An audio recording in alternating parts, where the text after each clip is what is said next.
Hello বন্ধুরা, স্বাগতম তোমাদের প্রিয় চ্যানেল রান্না টেলসে।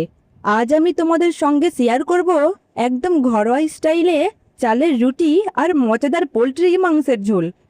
এত সহজ আর এত সুস্বাদু হবে, একবার বানালে বারবার খেতে মন চাইবে।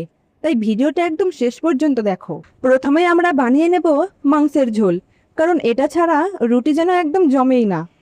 তো এর জন্য প্রথমে কড়াইটা গরম করে নেব।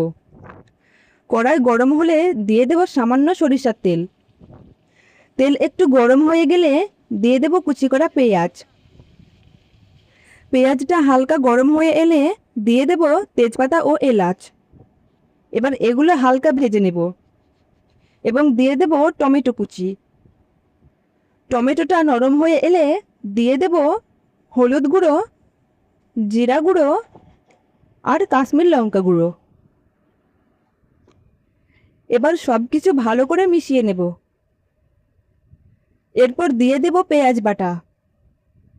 এখন মশলাগুলো খুব ভালো করে কষিয়ে নিতে হবে। এরপর স্বাদ মতো লবণ দিয়ে আবার নেড়ে নেব।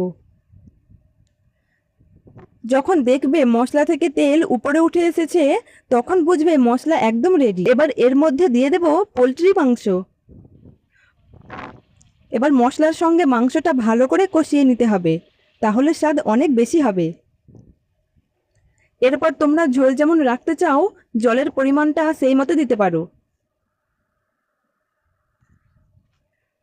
এরপর মাংসটা ফুটে উঠলে দিয়ে দেব গরম মশলা। আর একবার নেড়েচেড়ে রান্না করে নিতে হবে। দেখতেই পাচ্ছ বন্ধুরা, একদম লোভনীয় মাংসের ঝোল রেডি। কালারটাও কত সুন্দর এসেছে। এবার আমরা বানিয়ে নেব চালের রুটি। প্রথমে একটা পাত্রে জল গরম করে নেব। এর মধ্যে দিয়ে দেব হাফ চা চামচ লবণ। জল ফুটে উঠলে এর মধ্যে দিয়ে দেব চালের গুঁড়ো। এবার ভালো করে নেড়ে নিয়ে হালকা সিদ্ধ করে নিতে হবে। খেয়াল রাখবে যেন বেশি গুঁড়িয়ে না যায় বা পুড়ে না যায়। এরপর হালকা গরম থাকা অবস্থায় একটা পাত্রে নিয়ে হাত দিয়ে মেখে নরম ডো তৈরি করে নেব। খেয়াল রাখবে এর মধ্যে যেন কোনো রকম দানা না থাকে, না হলে রুটি সুন্দর হবে না। এবার এটাকে 5 মিনিট ধরে ঢেকে রেখে দেব, তাহলে রুটি বেলা অনেক সহজ হবে। এরপর অল্প অল্প করে নিয়ে গোল করে নেব। বেলার সময় সামান্য চালের গুঁড়ো ছড়িয়ে নেবে, তাহলে সহজে উঠে আসবে। এভাবে একে একে সবকটা রুটি বেলে নেব। এরপর এক এক করে রুটিগুলো দিয়ে সেঁকে নেব। উপরটা একটু শুকিয়ে এলেই উল্টে দেব। এভাবে দুপাশ সুন্দর করে সেঁকে নেব। দেখতেই পাচ্ছ বন্ধুরা, রুটিগুলো কত সুন্দর ফুলে উঠেছে।